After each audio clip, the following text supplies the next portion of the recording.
Hey, Hirsch, I'm excited to be talking about pricing today. Pricing guarantees. We're talking about guarantees, but they have something to do with the price that we're setting and letting people know, that price is something that perhaps is fixed or comes with some kinds of promises. What do you think?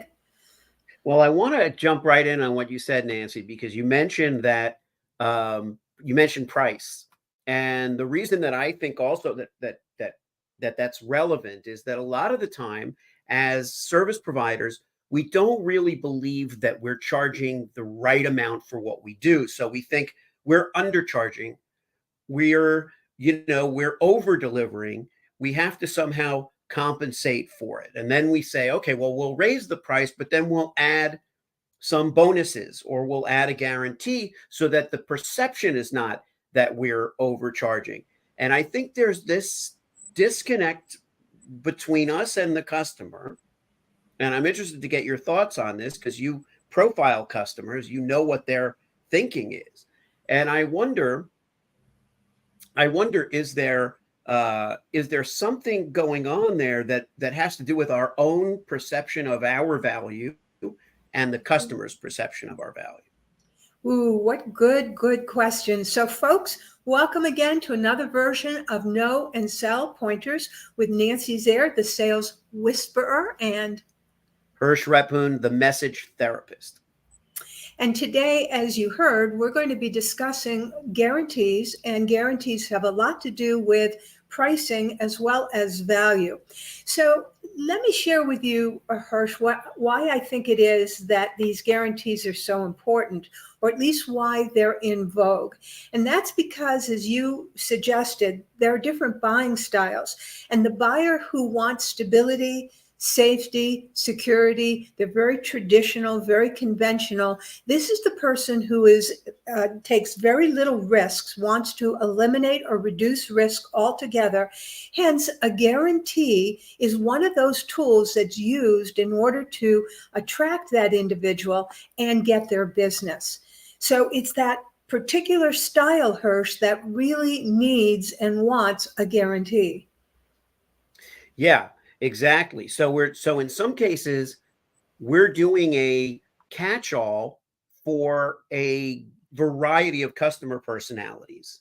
And I don't think, that we should be changing everything about our pitch for the personalities involved, but I think we have to start looking inward a little bit and feeling like, yeah, this is the value I bring to it.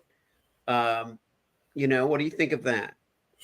Yeah, it all comes down to value because is the again that buyer who I just talked about, who's very concerned about safety and security, is also the one that's most price sensitive.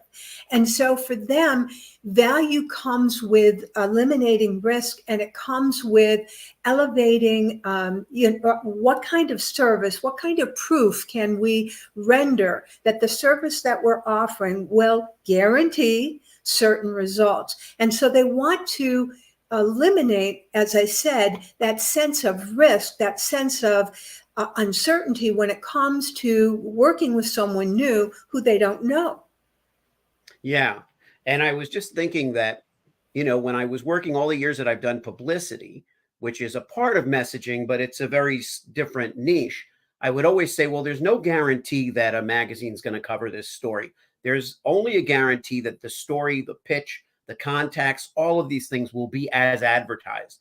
But the result is something that we can't foresee, really. We don't know.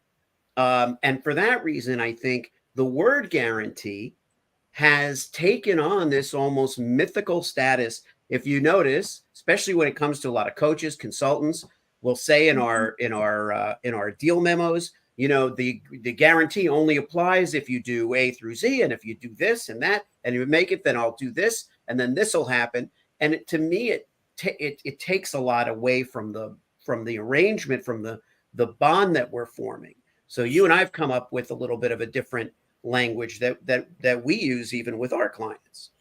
I agree. That bond with the client is what is so crucial. And what are we doing to cultivate, develop, nurture and enhance that bond. Because in the long run, Hirsch, it's not about a quick sale. The person who is buying something for a guarantee, guess what? They're going to be disappointed because, as you indicated, they need to put in their share of the work in order for anything to succeed. It's not a one direction, one way street. So some of the thoughts that we have about what you can use instead of a guarantee are words like an agreement. An agreement doesn't have to be a bunch of mumble jumble legalese. It can simply be a letter of agreement stating what we're going to do and what you're going to do. So that's one term, is an agreement. Your thoughts about other ways we can express that sense of giving people security, in a sense that, yes, we're going to deliver what we say we're delivering. I think the simplest solution is erring on the side of, deliverability. So pick things that are deliverable, pick things that are doable, pick things that you have a track record of doing. A bonus is something that's already proven that you're adding for free or with the package. An agreement is a deliverable, and that's whether you use the word guarantee or not. But an agreement is a deliverable that is why they're really there. They're not there for the bonus. The bonus is great, and I think that we have to say, okay, in that case, it is better to under promise and over deliver.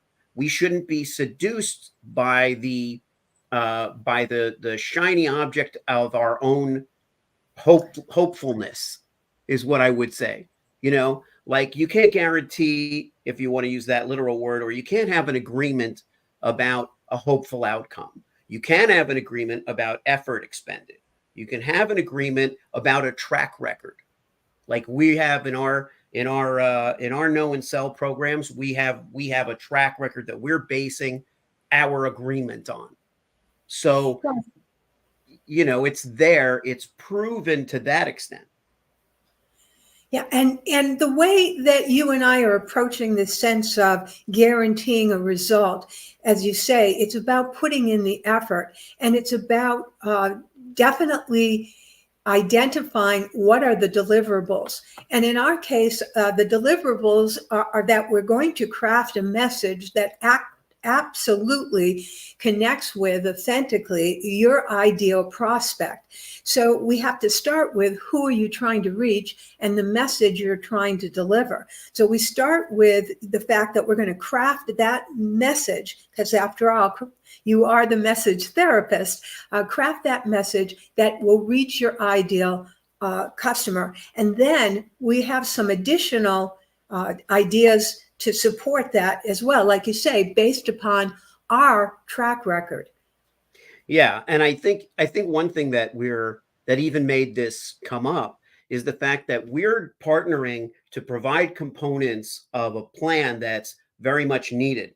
Yes, the messaging is really important. It comes first. You have to know who you are and who your personal brand is. But then you need the sales. You need to make the sales. You need to cultivate relationships with your buyer. And your buyer is not necessarily what my expertise is in, strictly in the buyer, in the sale. My expertise is in the message and who you are and what you stand for. And then we bring them together and marry them. And I think that's where this whole idea came up of, well, okay, this is great. We're offering a lot of different things, and there are a lot of different people out there doing the same thing, putting super offers together and essentially saying, look, we can tell you that our agreement with you is that you're gonna get this out of the relationship, and that's because we're being honest with ourselves about what our specialty is. We could say, oh, I'll handle the other thing, and then I'll keep everything. I don't do this quite as well, but I'll just do it. Right. I can do it, and that way it'll be easier. And it seems like these days, in the world that we live in, with the competition and everything else, that knowing what you're really, really good at and what you can promise or agree to is tantamount to your success as a consultant, as a provider, as a coach. And so what we are also pledging, notice the word pledge, or promise, is that we're going to work with you until the deliverables have been delivered. And that's a different sort of thing than a guarantee, although it is saying, in essence, that we're standing by what we are identifying as our deliverables. We're not only standing by it, we're going to work with you actively until that result is achieved. Hence, there is a certain sense of, oh, whew, I can relax. I know that I'm going to get my money's worth, right? Yes.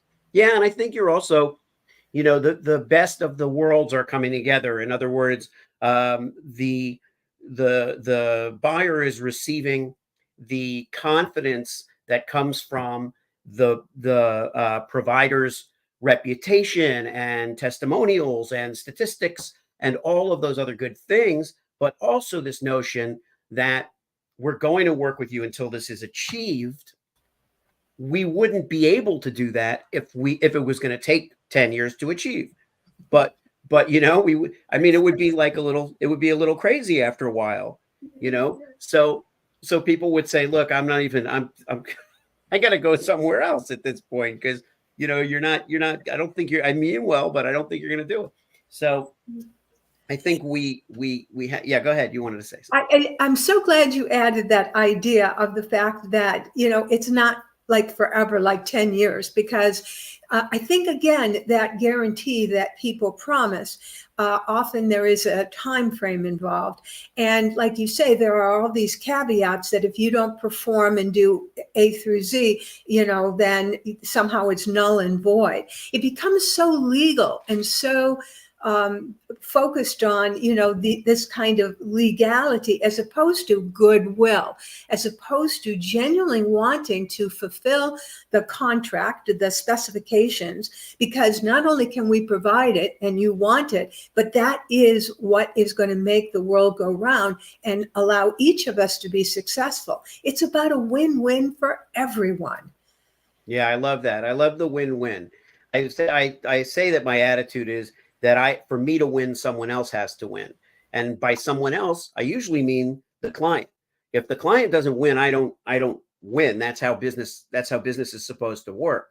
And I think we're just trying to give some pointers to people who are already in the business of winning. Yeah. It's just, how do you do it in a way that really, really makes you feel confident, feel happy? We're kind of, fans of the heart-centered business people. We're fans of people who like to give back. That tends to be a lot of the people that we talk to, maybe perhaps because we've been doing this a little while, and perhaps because maybe that impact-driven perception of how we should conduct business is a little more pervasive now. It's that, I think that is a truth. You're right. So, guarantees, do you have one? Do you make one? Are there other ways that you can frame what you're doing in order to assure you and your prospect, your client, that certain things will be met and delivered?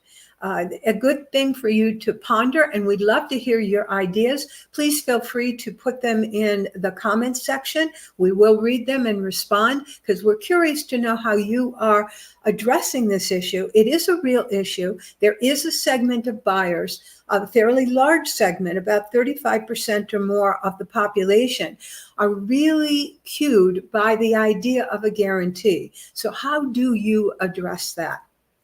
Any additional thoughts before we tell them, preview what we're going to do next time?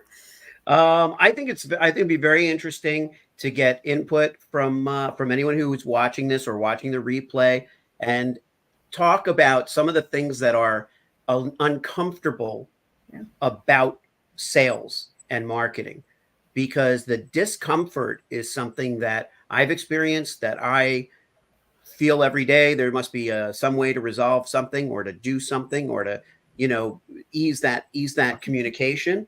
And so I'd be interested in hearing not just about guarantees, but about the uncomfortable aspects of sales.